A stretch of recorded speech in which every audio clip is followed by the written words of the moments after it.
Bienvenidos a nuestra clase, nuestra tercera clase en esta noche. Vamos a hablar esta noche de una iglesia muy importante, la quinta iglesia, la iglesia de Sardi. Hay unas características muy importantes en esta iglesia. Recuerden que el nombre de Sardi es lo que queda, significa lo que queda. Y va del periodo de 1517 al año 1798. Hay aspectos importantes en esta iglesia. Solo vamos a hacer mención de esos aspectos importantes que hay allí. Luego de mencionar esos aspectos que son muy relevantes en la iglesia, hacemos la aplicación personal. Sardi es la iglesia de la Reforma, así era conocida, la Reforma protestante. Jesús se dirige a ella con una frase muy contundente: tienes nombre que vives y estás muerto. La ciudad era conocida por ser próspera, pero por su mala fama de ser corrupta. La carta no contiene ningún elogio. Es la única carta a las iglesias que no tiene ningún elogio, sino eh, una fuerte reprensión. ¿Y por qué el Señor reprende de manera contundente a esta iglesia? Porque se veía o se mostraba en ella, en sus habitantes, que había hipocresía. Hipocresía. No solamente había hipocresía, sino también había complacencia. A diferencia de la iglesia en Esmirna, que parece que estaba muerta, pero estaba viva. Sardi tenía apariencia de vida, pero carecía de poder, ese poder espiritual. Algunos autores como Job y otros explican que esa causa de la muerte espiritual se debe y es debido al pecado. Ese pecado que mata la voluntad, que soporta los sufrimientos y deforma el carácter. El mensaje es un llamado urgente a ser vigilante y afirmar las cosas que están por morir, lo que demuestra que a pesar de la reforma, la restauración de la verdad fue incompleta y la iglesia se volvió apática, preocupada solamente por la apariencia, porque el qué dirán y las tradiciones más que la realidad espiritual. Así que algunos aspectos que son muy importantes allí se da la era de la reforma de los protestantes, pero había un estancamiento de la reforma protestante. Recuerden también que se levantaron algunos reformadores muy importantes en ese entonces, como Wycliffe, Hus, Lutero, entre otros. ¿Qué se quería de la iglesia? ¿Qué se quería de la iglesia? El retorno de la iglesia a la santa palabra, a la Biblia. Se quería que se volviera a la iglesia, que se volviera a la Biblia, que se volviera a esos principios que eran importantes. Acuérdate de lo que has recibido. Acuérdate de lo que has recibido.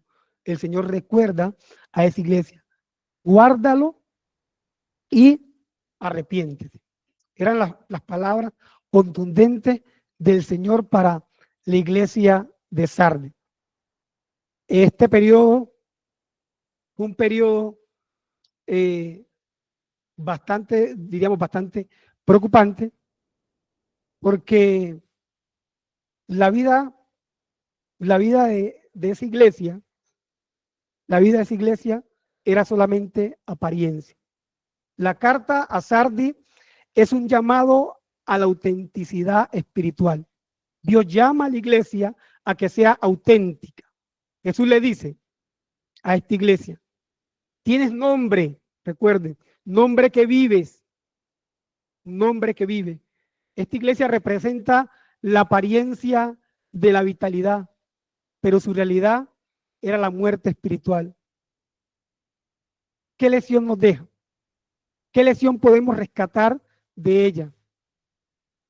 Para nosotros es que la tradición, las obras y la reforma pueden convertirse en un sustituto vacío de la vida espiritual.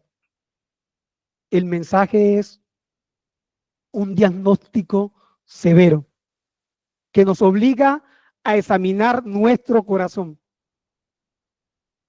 Estamos más preocupados por lo que dirán los demás que por lo que dice Dios. Recuerden algo, y este algo debe estar siempre presente con nosotros. El pecado mata nuestra voluntad. El pecado mata nuestra voluntad. Y soporta nuestros sentimientos. El pecado mata la voluntad y soporta los sentimientos. Por lo tanto, el llamado personal es a ser vigilante, y afirmar las otras cosas que están por morir. Hay cosas que pueden estar por morir en medio de nosotros. Hoy más que nunca, el Señor quiere que esas cosas que puedan estar por morir, que están a punto de dejarnos, de dejar que seamos, que avancemos, hoy podamos mirar cuáles son para hacer un hincapié en ella y retomar lo que Dios quiere de cada uno de nosotros.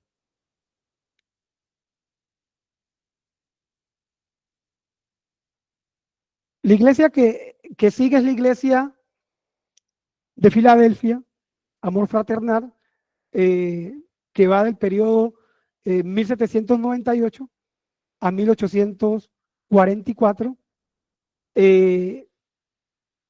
Luego viene la iglesia La Odisea, que simboliza la tibieza, y va del periodo de 1844 hasta el día de hoy.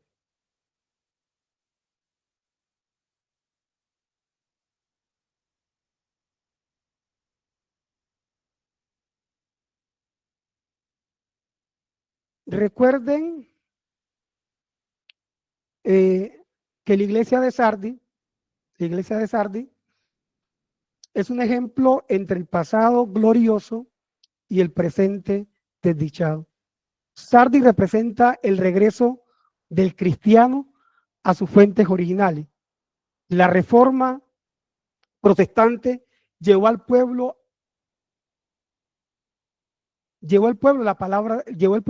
a la palabra de Dios en el lenguaje popular. Pero eso no evitó que nuestras tradiciones y credos se establezcan.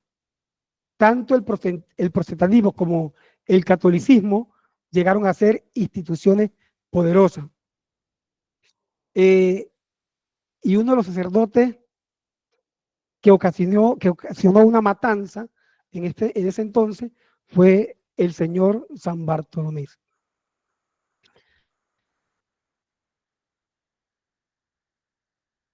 En la iglesia de Filadelfia, la iglesia de Filadelfia,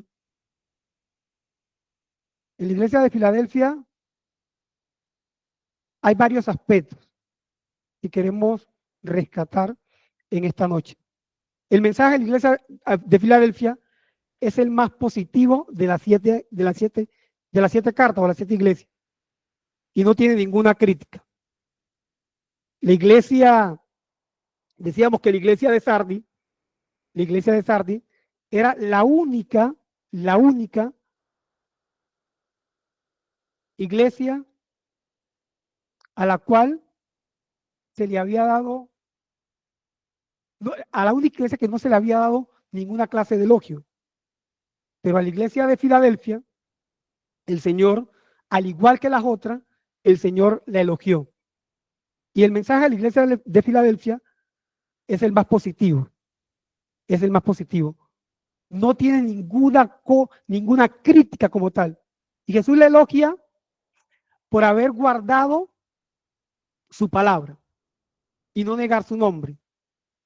A pesar de tener poca fuerza, Jesús la presenta con la llave de David, que abre una puerta que nadie puede cerrar. Este periodo profético se identificó con el periodo del gran despertar y el movimiento adventista de los siglos, el siglo XVIII, aparentemente siglo XVIII para allí, y siglo XIX. La puerta abierta. Simboliza la oportunidad de predicar el evangelio de la segunda venida de Cristo. El teólogo Tomás señalaba que a pesar de las debilidades de la iglesia, Jesús promete a los vencedores convertirlos en columna en el templo de Dios, dándole la seguridad y el honor eterno. Allí el cristianismo se expande por el mundo. Las sociedades bíblicas nacen, el segundo gran despertar religioso en América, es la iglesia de las misiones que se expanden más allá de Europa y llega a África y a las Américas. He abierto ante ti una puerta que nadie puede cerrar. Aunque tienes poca fuerza, dice el Señor, has guardado mi palabra de perseverar con paciencia, con paciencia.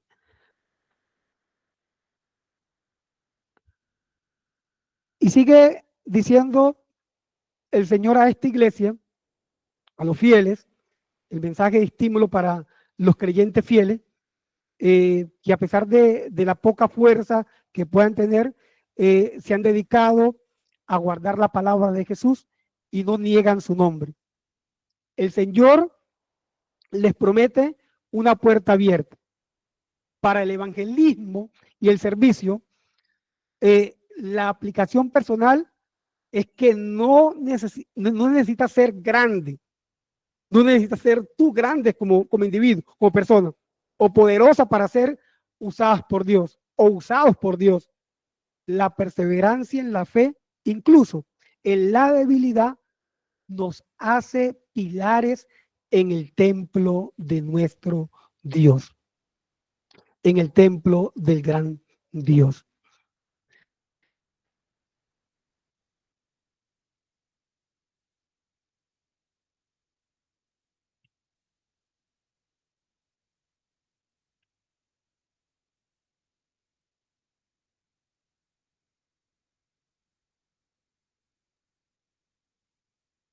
Dándonos honor, pero también la seguridad de la eternidad.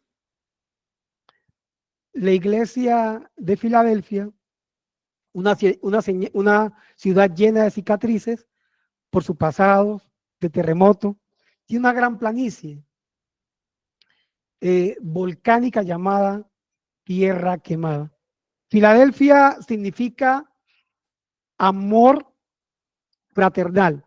Filadelfia es la iglesia de las más grandes misiones que se expande por el mundo hasta África y las Américas a finales del siglo XVIII, ya lo habíamos dicho. Hay una renovación espiritual del entusiasmo y el celo por la fe. Esa iglesia es la iglesia que espera la venida de Jesús. Dos grandes reavivamientos o dos despertares cristianos. La iglesia o la última iglesia, la iglesia de la Odisea,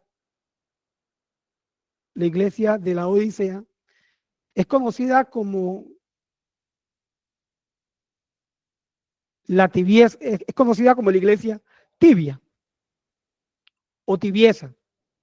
Ese periodo es el último periodo de la iglesia, el último periodo de la iglesia, y la Odisea es la carta más personal para los creyentes de hoy, ya que Cristo habla de manera personal a su iglesia, a la iglesia adventista del séptimo día. Se identifica con esta última iglesia profética. El mensaje es una sorprendente denuncia. Denuncia directa con la iglesia, contra la iglesia. ¿Y por qué el Señor le habla de manera directa a la iglesia? ¿Por qué? Porque hay tibieza. No solamente había tibieza, hay algo terrible en esta iglesia y es la autosuficiencia. La autosuficiencia que mata. Cuando somos autosuficientes, pensamos que no tenemos necesidad absolutamente de nada. Pero no solamente estaban esos pecados y que eran reproches directos sobre la iglesia, sino que también había ceguera espiritual. Había ceguera. Así que la denuncia se hace contra la tibieza, con la autosuficiencia y la ceguera espiritual. La advertencia de Jesús es que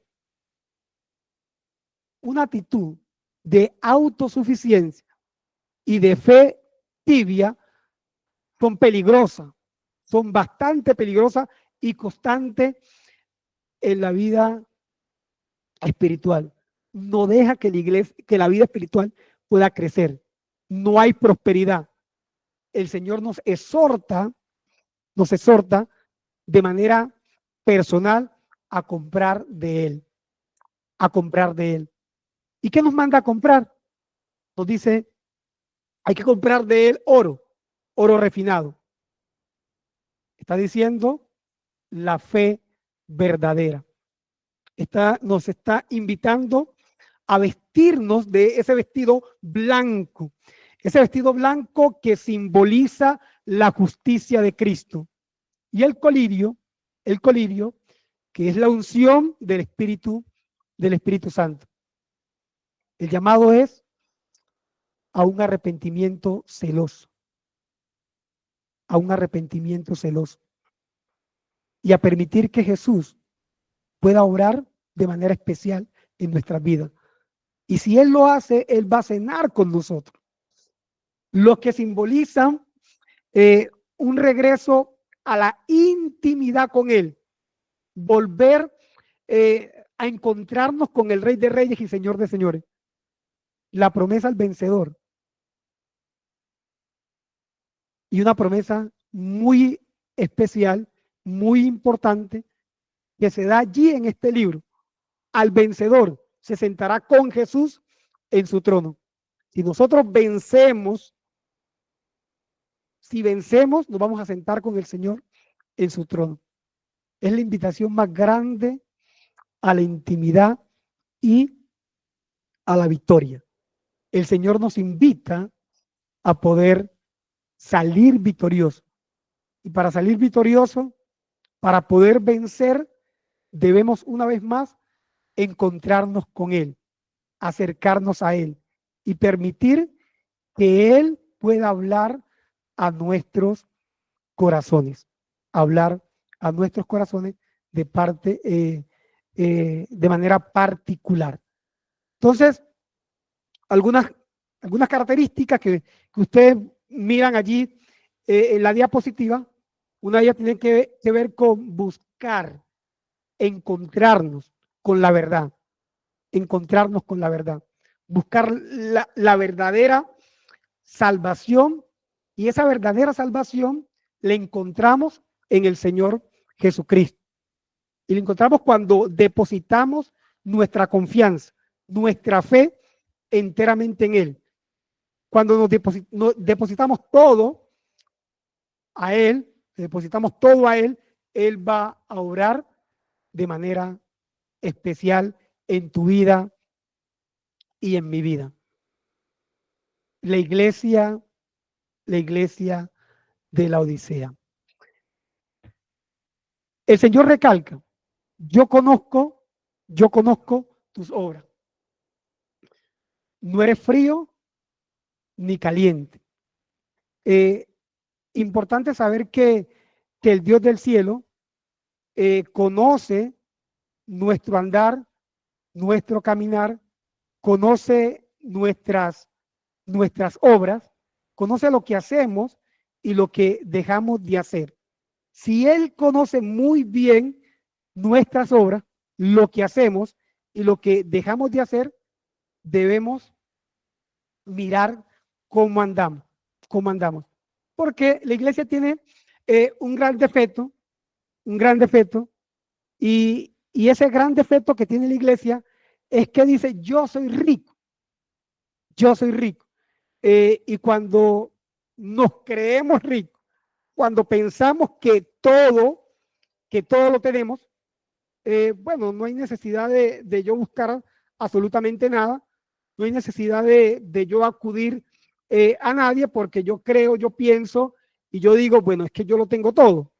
Si yo lo tengo todo, pues yo no necesito absolutamente de nadie, no necesito que alguien me pueda sostener porque yo lo tengo absolutamente todo, lo tengo todo. Y eso es lo que piensa y lo que cree la iglesia, lo que piensa y lo que cree la iglesia, que lo tenía todo, que era suficiente. Y dice el texto, y me he enriquecido, y me he enriquecido. Eh, bueno, la iglesia, la Odisea, cree que ha conseguido, que tiene, que todo lo que tiene, lo tiene por su fuerza, porque ella no solamente lo ha buscado, ha hecho provisión, sino que lo ha alcanzado y, y está contenta con lo que tiene. Pero el reproche que se le da a la iglesia, pero, hay un pero, los diferentes peros que se presentan no son de algo bueno, sino que siempre es porque viene algo, pero eres miserable. Ahí está, eres miserable. Tú crees que eres rico, pero no lo eres miserable. Y ahora el Señor sigue diciendo, él sigue reprochando a la iglesia y le dice, eh, eres pobre, o sea, que la riqueza que pretendes tener, que pretendes decir que posees, no es productiva. Y luego dice, no solamente eres pobre, sino que también eres ciego. Hay una pobreza, sí, pero también eh, estás ciego, no ves, no ves. Y el último reproche, estás desnudo. El estar desnudo es no tener la justicia de Cristo. Y esto es triste porque ¿de qué estará vestido? ¿De qué estará vestido? ¿Qué ropa lleva? Y el Señor le aconseja, los consejos son muy pertinentes y son puntuales. Compra de mí oro refinado en fuego. Compra de mí oro refinado en fuego. Luego dice, vestido blanco, ¿para qué? ¿Para qué? Para que puedas cubrir tu desnudez. Y colirio para tus ojos. Colirio para tus ojos. Hay unos detalles importantes, bastante importantes en esta iglesia, y yo quiero compartir o leer un texto de la sierva del Señor hablando a esta iglesia de manera particular, hablando de estas iglesias de manera particular. Ella dice lo siguiente: los nombres de estas 7 iglesias son un símbolo de la iglesia en los distintos periodos de la era cristiana. El número 7 indica algo completo y significa que los mensajes se extienden hasta el fin del tiempo, mientras que los símbolos usados revelan la condición de la iglesia en los diferentes periodos de la historia. La Odisea existe durante el periodo que es conocido como el periodo del juicio. El periodo del juicio. Recuerden que ese periodo va de 1844 y allí en 1844 sucede algo muy importante para nosotros como iglesia, para nosotros como pueblo, ¿sí? Allí inicia lo que nosotros conocemos como el juicio investigador. Eh, eh, pues el nombre de la Odisea significa, habíamos dicho tibieza, significa también juzgando al pueblo. Juzgando al pueblo. Y es importante saber y denotar y dejar claro que este mensaje causará un zarandeo entre el pueblo de Dios. Esto va a causar un zarandeo entre el pueblo de Dios. Y cuando con zarandeo, habrán tan solo dos grupos. Dos grupos. Los fríos, que serán los mundanos, y los calientes, los verdaderos creyentes, los verdaderos creyentes. Muchos en este tiempo, en este último tiempo, se opondrán a la predicación de este mensaje. Primero se ha escrito en la página 270, la sierva del Señor dijo: pregunté cuál era el significado del zarandeo que yo había visto, y se me mostró que lo motivaría el testimonio directo que exige el consejo que el testigo fiel dio a la iglesia de la Odisea. El testigo fiel lo da a la iglesia la Odisea. Moverá este consejo el corazón de quien lo reciba y le inducirá a exaltar el estandarte y a difundir la recta verdad. Algunos no soportarán el testimonio directo, sino que se levantarán en contra de él. Y esto causará un zarandeo, dice la sierva de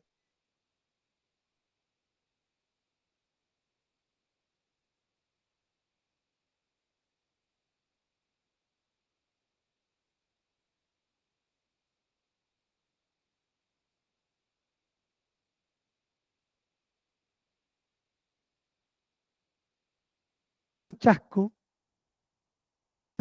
Pensaban que la iglesia de la Odisea se componía mayormente de los cristianos nominales, pero la sierva del Señor no pensaba igual. El mensaje a la Odisea, a la odicense, se aplica, dice ella, a los adventistas del séptimo día. Mensaje selecto, tomo 2, página 75. Que han tenido gran luz y no han andado en ella. Y no han andado en ella. Este mensaje es un mensaje a una experiencia sumamente personal, una experiencia personal, Y ese mensaje que es a una experiencia personal, nos lleva a examinarnos de manera consciente y mirar cómo estamos nosotros viviendo, de qué manera debemos vivir. Este mensaje no solamente es para los filigreses de la iglesia, sino también que el mensaje involucra también a los ministros, a los pastores y a los ancianos. Es un mensaje para la iglesia en general, en general.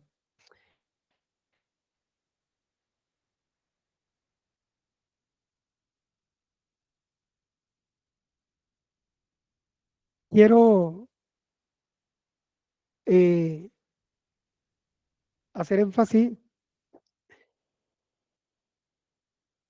en estos últimos minutos que nos restan,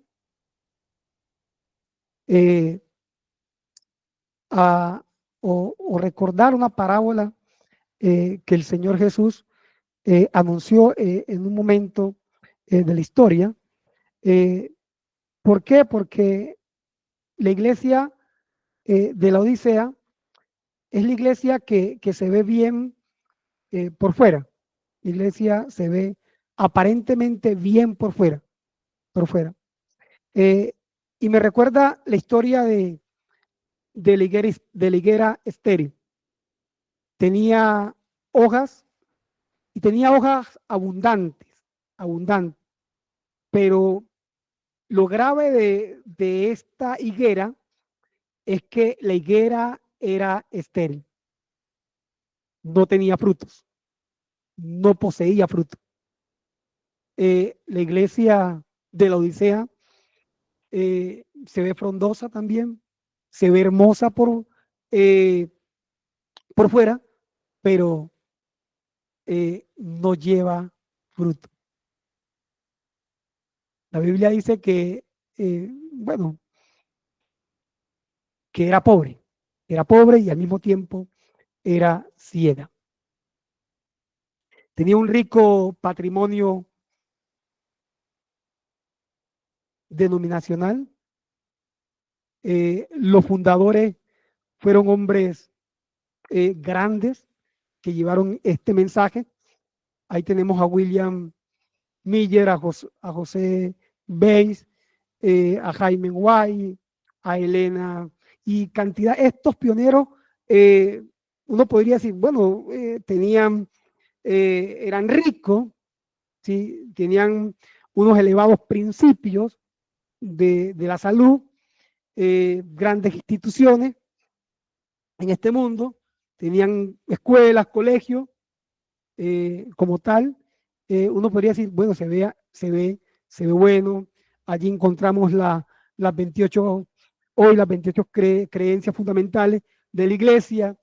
Exteriormente, la Odisea aparenta estar bien. Toda la apariencia de piedad está allí para que el mundo la contemple, para que el mundo diga de ella, es la iglesia perfecta, la iglesia que necesitamos.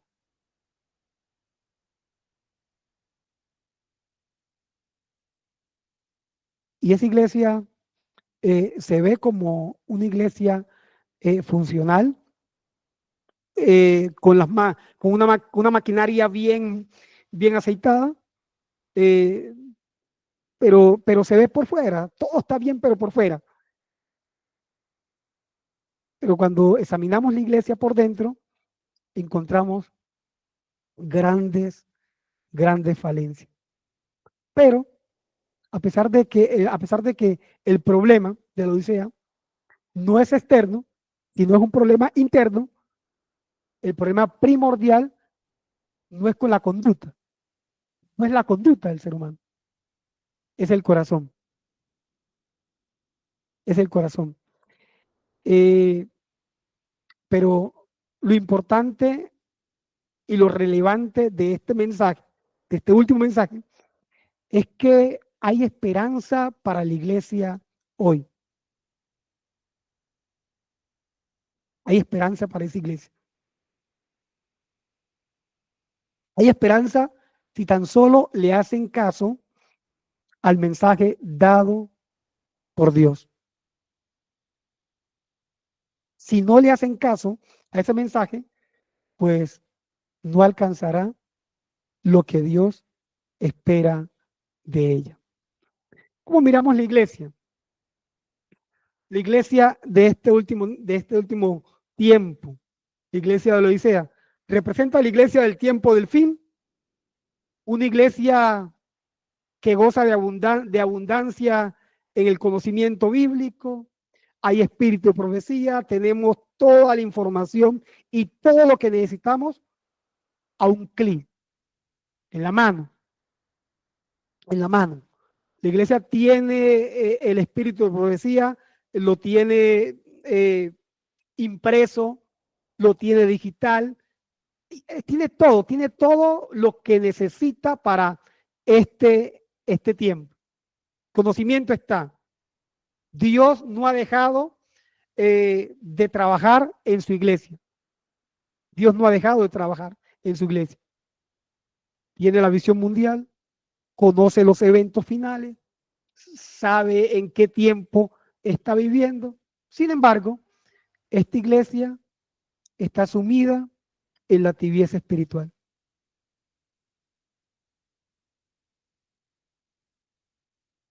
Su enfoque no es otro que el de la propia vanidad.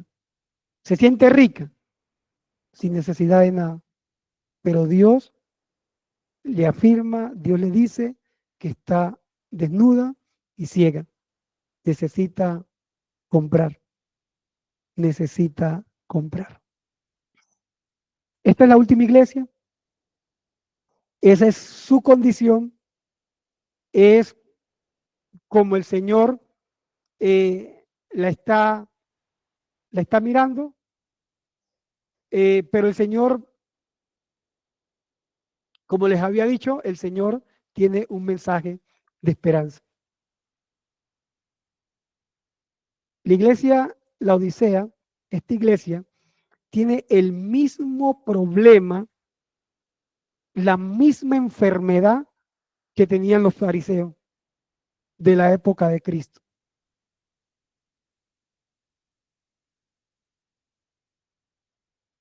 Jesús exige una, una, una justicia mayor que la de los fariseos. ¿Y cuál era la justicia del fariseo?